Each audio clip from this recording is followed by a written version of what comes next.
1848 में सामाजिक परिवर्तन के महानायक ज्योतिराव फुले ने पूना में महिलाओं को पढ़ने के लिए पहला विद्यालय स्थापित किया। अंग्रेजी हुकूमत ने 1852 में सरकारी स्कूल, पहला सरकारी स्कूल बना। तब जाकर के आज हमारे देश की महिलाएं भी उन्नत शिखर पर किसी से पीछे नहीं बल्कि सबसे अगली कतार में खड़ी दिखाई पड़ती है। ये भी महापुरुषों की बदौलत है। साम्यवादी ताकतों को ये भारतीय संविधान अखर रहा है, क्योंकि वो जानते हैं कि भारतीय संविधान के रहते हम इस देश के आदिवासियों, दलितों, पिछड़ों को फिर से गुलाम नहीं बना सकते। ये संविधान रहेगा, हम इनका बाल बांका नहीं कर सकते।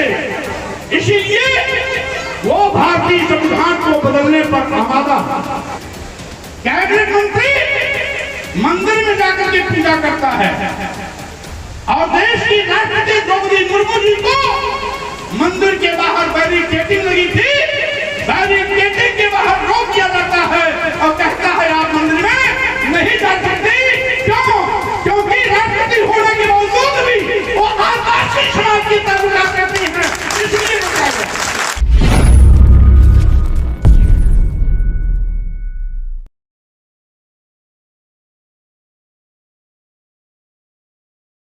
से लड़कर अंग्रेजी हुकूमत से मिलकर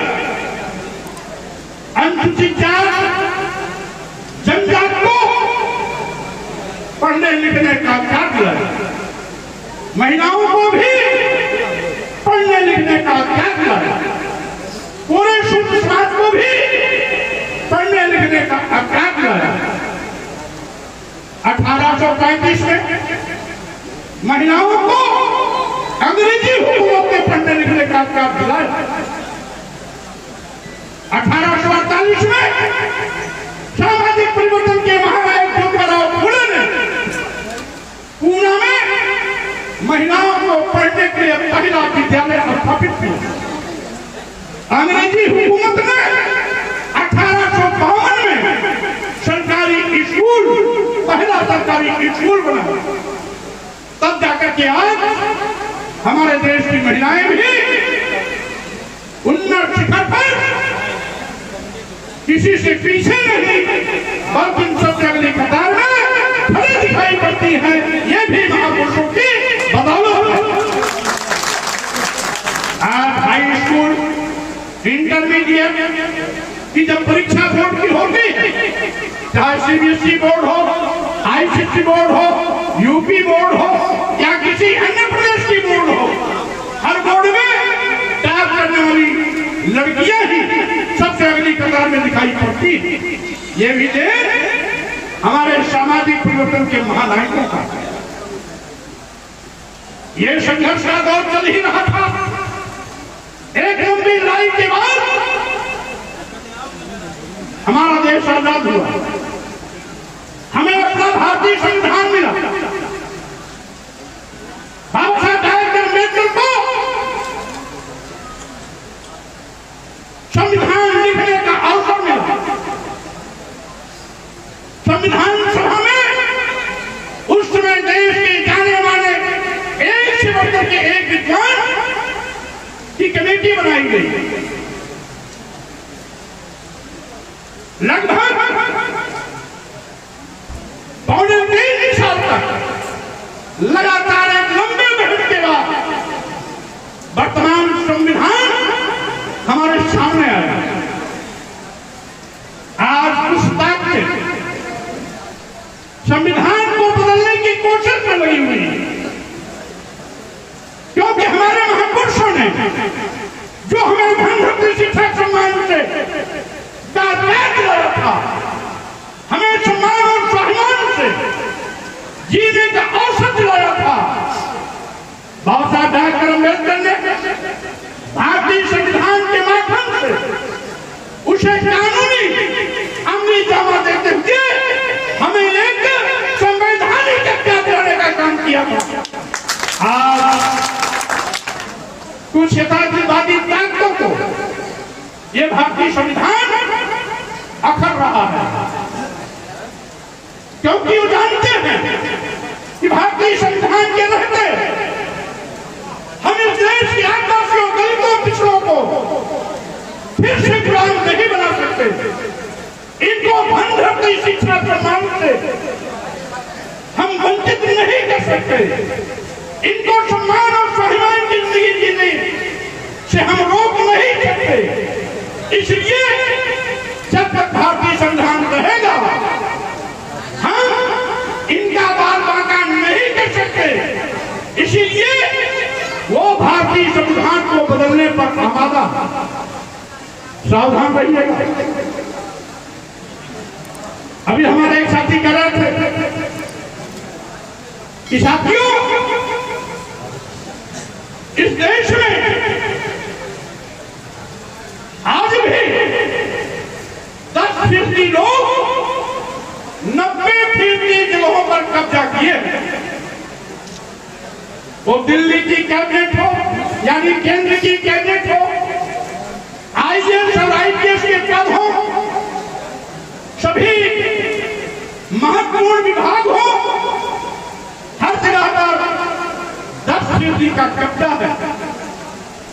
भारतीय संविधान के अनुच्छेद 15(4) के मामले जो हमारे अनुसूचित जाति जनजाति को आरक्षण मिला, आज भाजपा की डबल इंजन की सरकार और आरक्षण को खत्म करने पर आमादा। आज भारतीय संविधान के अनुच्छेद 340 के अंतर्गत मंडल आयोग की सिफारिशों के माध्यम से जो पिछड़े वर्गों को 27% का आरक्षण मिला है, वो भी आरक्षण भारतीय जनता पार्टी की डबल इंजन की सरकार खत्म करने पर आमादा। भारतीय संविधान की कसम खा करके प्रधानमंत्री, मुख्यमंत्री बनने वाले लोग आज भारतीय संविधान द्वारा दिया गया आरक्षण का मटिया मेट करने पर आमादा है। हमारे आदिवासी दलित पिछड़े भाई सावधान रहना। कहने के लिए हमें आजादी तो मिल गई, कहने के लिए सरकार अमृत महोत्सव का जश्न भी मना रही है, कहने के लिए हम लोगों ने 76वां आजादी का झंडा भी फहराया है। लेकिन आजादी के 76 साल बाद भी आज भी भारतीय संविधान की अनदेखी का मनु का विधान लागू किया जा रहा है। अभी अभी कुछ दिन पहले दिल्ली के जगन्नाथ मंदिर में इस देश की संवैधानिक प्रमुख, देश की प्रथम नागरिक, देश की राष्ट्रपति महामहिम द्रौपदी मुर्मू जी जगन्नाथ मंदिर में गई थी। उनके साथ उनके अधीन मंत्रिमंडल का एक कैबिनेट मंत्री भी था।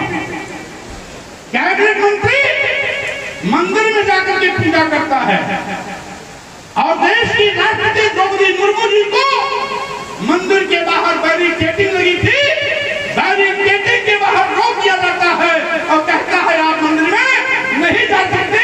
क्यों? क्योंकि राष्ट्रपति होने के बावजूद भी वो आदिवासी समाज की तारुला करती है,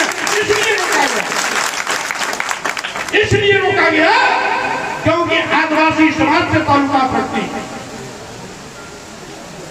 अब उनके अधीन करने का मंत्री मंदिर के गर्भगृह में जाके पूजा करता है, क्योंकि वो सबसे ऊंची जात वाला व्यक्ति था जिसको मनवादी ने पहली लाइन का नागरिक बताया।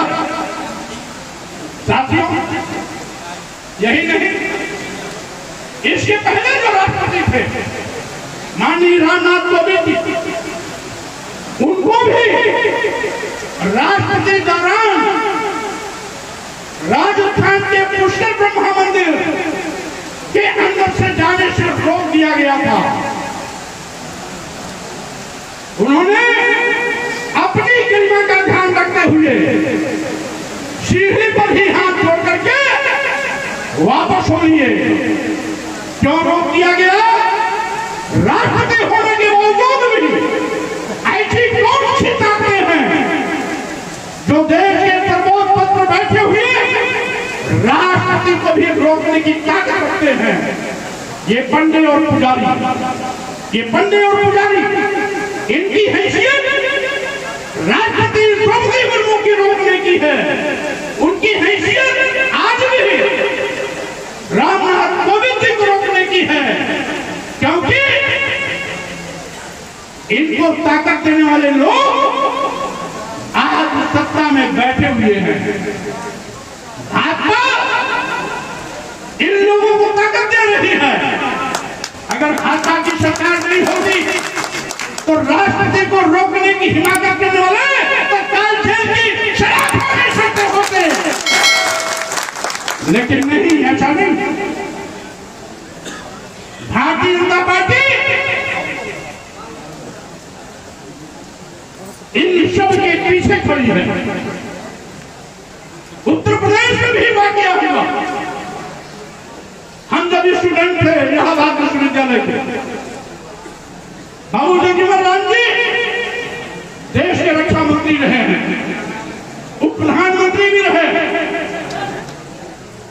50 साल तक कैबिनेट में मंत्री रहे। लेकिन जब संपूर्णानंद मूर्ति का अनावरण करने बन गए थे तो वहां भी उस संपूर्णानंद मूर्ति को उनके वहां से हटने के बाद गंगा जल से धोया गया। अभी अभी हाल में 2017 में उत्तर प्रदेश के तत्कालीन मुख्यमंत्री समाजवादी पार्टी के राष्ट्रीय अध्यक्ष अखिलेश यादव जी जब मुख्यमंत्री आवास कालिदास मार्ग खाली किए तो यही भारतीय जनता पार्टी के लोगों ने उस 5 कालिदास मार्ग मुख्यमंत्री आवास को पहले गोमूत्र से धुला, उसके बाद गंगा जल से धुला। क्यों? क्योंकि अखिलेश यादव पिछड़े समाज से ताल्लुकात रखते थे। अगर अखिलेश यादव की जगह क्या कोई पंडित जी मुख्यमंत्री होते तो किसी की हिम्मत पड़ती क्या उस कालिदास मार्ग को धोने की? क्या गोमूत्र से धुला जाता? क्या वो गंगा जल से धुला जाता? क्या इसलिए धुला गया क्योंकि अखिलेश यादव जी पिछड़े समाज से ताल्लुकात रखते हैं। आज भारतीय संविधान का अनुच्छेद 14 जो इस बात का उल्लेख करता है कि धर्म, जाति, लिंग, संप्रदाय और जन्म स्थान के आधार पर किसी के साथ कोई भेदभाव नहीं कर सकते। भारतीय संविधान की व्यवस्था होने के बावजूद भी ये भेदभाव करने वाले लोगों के खिलाफ, भेदभाव करने वाले लोगों के खिलाफ कानूनी कार्रवाई क्यों नहीं होती? इसलिए कि प्रदेशों में और केंद्र में भाजपा बैठी हुई है। इन सारे पार्टियों को संरक्षण देने का काम भाजपा करती है। और यही नहीं साथियों, झूठे पिछड़ों से भी सावधान रहना। कुछ लोग पिछड़ा बनकर के हमारे पैरों पर डकैती डालते हैं। ऐसे ही हमारे देश के माननीय प्रधानमंत्री जी हैं, वोट देने के लिए पिछड़ों की दुहाई देते हैं। वोट देने के बाद जब सत्ता में जाते हैं तो पिछड़े इनको कीड़े और मकोड़े दिखाई पड़ते हैं, पिछड़े इनको दिखाई नहीं पड़ते। पिछड़ों की दुहाई देने वाले माननीय मोदी जी भूल जाते हैं कि हमने चुनावी सभाओं में पिछड़ों का हवाला दिया था, पिछड़ों की दुहाई देती और प्रधानमंत्री बनने के बाद पिछड़ों के हकों पर डकैती डालते हैं, पिछड़ों का गला रखते हैं, पिछड़ों का आरक्षण खत्म करते हैं। अभी आपने देखा होगा लिटरल एंट्री के नाम पर, लिटरल एंट्री के नाम पर माननीय प्रधानमंत्री मोदी जी ने 340 IAS बनाए। 340 IAS में एक भी दलित नहीं, एक भी आदिवासी नहीं, एक भी पिछड़ा नहीं। आखिर पिछड़े की दुहाई देने वाले लोग संविधान की व्यवस्था को कैसे भूल गए? अनुसूचित जाति के आरक्षण को कैसे भूल गए? अनुसूचित जनजाति के आरक्षण को कैसे भूल गए? पिछड़ों के आरक्षण को कैसे भूल गए? अगर 340 IAS बिना लिखित परीक्षा के माननीय प्रधानमंत्री की कृपा से बनते हैं, तो उसमें भी दलितों, पिछड़ों और आदिवासियों का आरक्षण होना चाहिए था। लेकिन ऐसे पिछड़ों के नाम पर धोखा करने वाले लोगों से भी सावधान रहना। साथियों, अगर वो सही मायने में पिछड़े होते तो पिछड़ों का दर्द भी उनके दिल में होता। लेकिन लिटरल एंट्री के नाम पर भर्तियों में एक भी दलित का ना होना, एक भी आदिवासी का ना होना, एक भी पिछड़े का ना होना, ये साबित करता है कि पिछड़े नहीं हैं। पिछड़े बनकर के केवल पिछड़ों के ऊपर डकैती डालने का एक षड्यंत्र है। इस षड्यंत्र से भी आपको सावधान रहने की आवश्यकता है। हमें खुशी है कि पूरे मध्य प्रदेश में ओबीसी महासभा ने बड़ी मजबूती के साथ अपनी पैर जमाई है। पूरे मध्य प्रदेश में अपनी धाक और हनक का परचम लहराया है। यहां पर भी पिछड़ों के नाम पर एक धोखा बैठा हुआ। तो चाहे मध्य प्रदेश में पिछड़ों के नाम पर धोखा हो, चाहे केंद्र में प्रधानमंत्री के रूप में पिछड़ों के नाम पर धोखा हो, इन धोखेबाजों को कुर्सी से हटाकर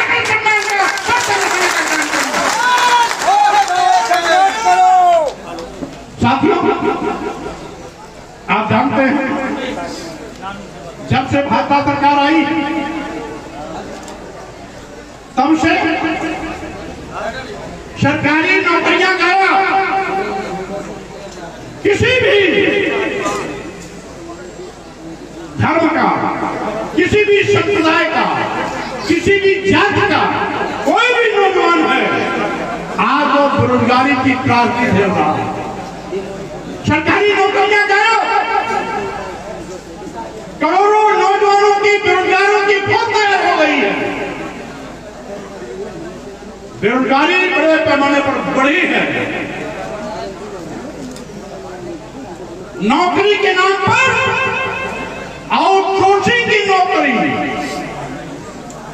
दिन भर काम करो, बैल की तरह मेहनत करो और महीने में मिलेगा 8,000, 9,000, 10,000।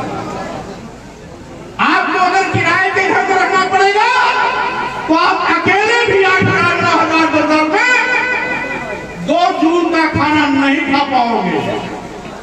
8,000, 10,000, 9,000 में अगर खुद खाना नहीं खा पाओगे तो अपने माता पिता को क्या खिलाओगे?